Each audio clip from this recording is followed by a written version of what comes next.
Welcome to Southwest Desert, where adventure meets the arid beauty of the American Southwest. Join us as we explore the rugged landscapes, uncover hidden historical gems, and dive deep into the rich legends and culture of this iconic region.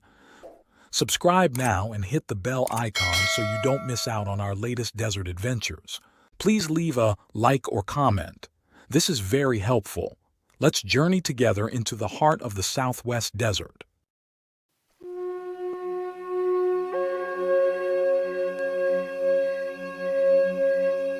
Imagine this, $60,000 in gold bars. That's roughly $2 million in today's money.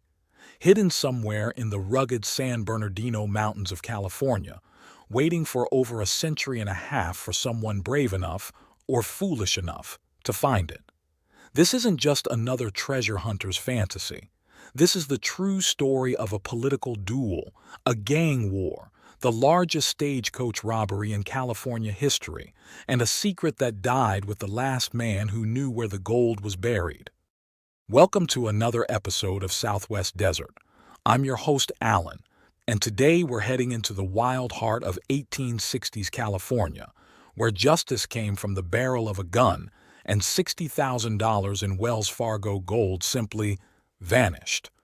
On a personal note, this story takes place in San Bernardino Mountains by where I grew up on a gold mining claim. This gold mystery was researched by my friend Jason Schmidt, who lives at Oak Springs Ranch. Our story begins not with gold or robbery, but with politics and pride. The year was somewhere in the early 1860s, and the crisp mountain air of San Rafael was about to witness an event that would set in motion one of the most extraordinary treasure mysteries in American history. Assemblyman Charles Piercy stood 40 paces from Daniel Showalter, rifles raised in the ancient ritual of the duel. The tension between these men wasn't personal. It was political fire, the kind that burned hot in the simmering cauldron of Western territorial disputes. In an era when disagreements often ended with lead rather than legislation, Piercy and Showalter had chosen the honorable path of armed resolution. The first shot rang out, wild. The second followed, also wide of its mark. But the third shot found its target. Charles Piercy crumpled to the dust of San Rafael, his legislative career ending as abruptly as his life. Daniel Showalter, now a fugitive from justice, had a choice to make: face the hangman's noose or disappear into the lawless wilderness of the San Bernardino Mountains. He chose to run. Showalter found his sanctuary in Holcomb Valley, a place where the rugged independent spirit of the American frontier still reigned supreme. This wasn't just geography, it was ideology. The mountains were thick with secessionist sentiment and populated by men who viewed government with the same suspicion they reserved for rattlesnakes and claim jumpers. These were the roughs, as they called themselves, and they ran the rough-and-tumble boomtown of Belleville with the kind of frontier justice that came from the loudest voice and the quickest draw. But even in this lawless land, there was a king. His name was Greek George, and his reign was built on fear, violence, and the simple understanding that in Belleville, might made right. George wasn't just another tough guy. He was the embodiment of everything wild and dangerous about the California gold rush. He ruled through intimidation, settled disputes with his fists and his gun, and maintained order through the threat of swift and brutal retaliation. For years, Greek George's word was law in Belleville. The miners, the gamblers, the merchants, they all knew that crossing George meant crossing death itself. His gang controlled the town's most profitable enterprises, and anyone who thought they could challenge his authority quickly learned otherwise. But every king must fall, and Greek George's downfall came on the most American of holidays, the 4th of July. Imagine the scene of Belleville in 1863 or 1864, drunk on whiskey and patriotic fervor. The celebration had already been bloody. Greek George had claimed 3 lives that day, according to Billy Holcomb, who would recount the tale decades later. 3 men lay dead in the dusty streets, victims of George's hair-trigger temper and deadly skills. But as the evening wore on and the whiskey flowed, George made a fatal mistake.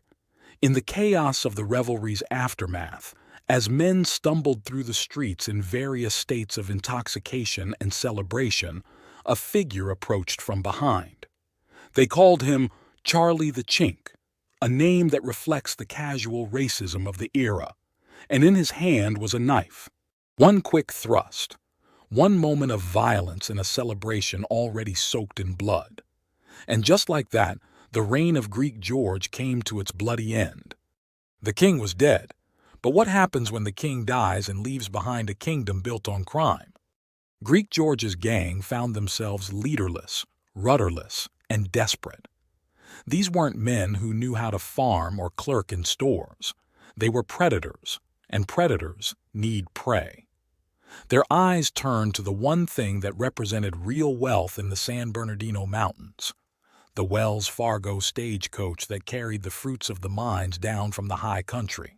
This wasn't just any stagecoach. This was the lifeline of the mountains, the artery that carried liquid wealth in the form of gold bars from the mining camps to the banks and markets of Los Angeles and San Francisco. Week after week, month after month, these coaches rumbled through the dusty canyons loaded with fortune beyond most men's dreams. The Wells Fargo messenger who rode that particular coach had seen his share of danger. Stagecoach robbery was an occupational hazard in the 1860s, and every messenger knew that someday, somewhere, someone would try to relieve him of his cargo. But what happened on that fateful day exceeded even his experienced expectations for audacity. As the coach rattled through one of the countless dusty canyons that wound through the San Bernardino Mountains, Greek George's former gang struck with the precision of men who had nothing left to lose. The messenger, accustomed to danger but not to this level of organized violence, found himself staring down the barrels of multiple guns held by desperate men who knew exactly what they wanted. $60,000 in gold bars. In 1863, money. Think about that for a moment. $60,000 when a working man was lucky to make $500 in a year. This wasn't just robbery. This was the crime of the century. News of the robbery spread like wildfire through the mining camps and settlements. $60,000 in Wells Fargo gold, gone. The honest miners, the merchants, the settlers who had been trying to build something resembling civilization in the wilderness, they were furious. This wasn't just crime. This was an attack on the very foundation of their society. They organized quickly. These were hard men, used to hard work and harder justice. They mounted what they called a relentless pursuit, and they meant every word of it. Hot on the heels of the highwaymen, they rode into the mountains with the grim determination of men who understood that letting this crime go unpunished would mean the end of any hope for order in their territory. What followed was a running battle through some of the most rugged terrain in California. One by one, the bandits fell. Shot down in their flight, they died as they had lived, violently and without ceremony. The pursuers showed no mercy and asked for none in return. Finally, only one bandit remained. Cornered, desperate, and staring death in the face, he tried to bargain for his life. His lips fumbled with the words that could have made him rich beyond measure, or at least kept him breathing. He knew where the gold was hidden. He was ready to talk, ready to reveal the location of the $60,000 that had started this bloody chase. But time ran out. A final shot echoed through the canyons, and the secret of the treasure died with the last man who knew its location. You might think that was the end of the story. The pursuit wasn't entirely in vain. The remaining members of Greek George's gang were eventually captured. They were dragged to a place now called Deep Creek Spillway, which was a natural chasm in the earth that seemed designed by nature itself for frontier justice. There, without ceremony or appeal, they were hanged for their crimes. Their deaths served as a stark warning to anyone else who might think about challenging the burgeoning sense of order in the territory. But the gold? The $60,000 in Wells Fargo treasure? That remained a mystery. The legend persisted, whispered around campfires and in saloons throughout the San Bernardino Mountains. The bandits, local folklore insisted, hadn't been carrying the full weight of the gold when they were captured. Somewhere along their desperate flight, before the hangman's noose found them at Deep Creek, they had managed to offload their ill-gotten gains. Of course, there were many whispers of possible locations for the treasure. There was the Van Dusen Trail, which is now the Coxie Truck Trail, Rock Springs, and the remote Cox Ranch. But one location stood out above all others as the most plausible resting place for the legendary treasure, Oak Springs, which is now known as Oak Springs Ranch. Oak Springs had once been a vital watering hole on what was then a well-traveled route through the mountains. Stagecoaches stopped there regularly, and any bandit familiar with the area would know it well. It was isolated enough to hide treasure, accessible enough to reach in a hurry, and memorable enough to find again, assuming you lived long enough to return. The legend lived on. Oak Springs, now a ranch is shrouded in the lore of lost gold, continues to beckon those who dare to dream of unearthing the long-hidden wealth of Wells Fargo. And that's where our story ends, or perhaps where it truly begins. Because somewhere in the San Bernardino Mountains, possibly at a spring on an abandoned trail, $60,000 in gold bars may still be waiting. Waiting for someone with the courage, the knowledge, and the sheer stubborn determination to pick up a trail that went cold over 150 years ago. Think about it. $2 million in today's money, hidden by desperate men who took their secret to the grave. It's the kind of treasure that has launched 1,000 expeditions and inspired countless dreams. Some say it's already been found and quietly removed.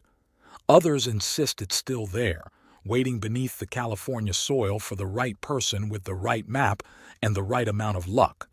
So the next time you find yourself in the San Bernardino Mountains, take a moment to look around. If you would like to further explore the area, you can rent horses and camp at Oak Springs Ranch. Join my Patreon community and discover my art print products on my website in the links provided in my description and link above.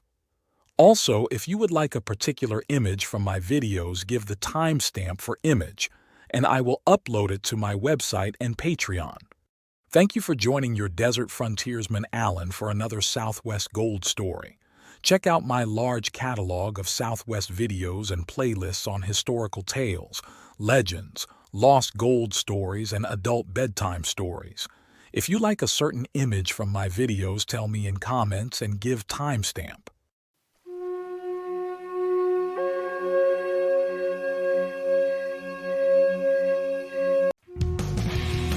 Thanks for watching. If you enjoyed this video, don't forget to like, comment, share, and subscribe for more great content. Hit the notification bell so you never miss an update. See you in the next video.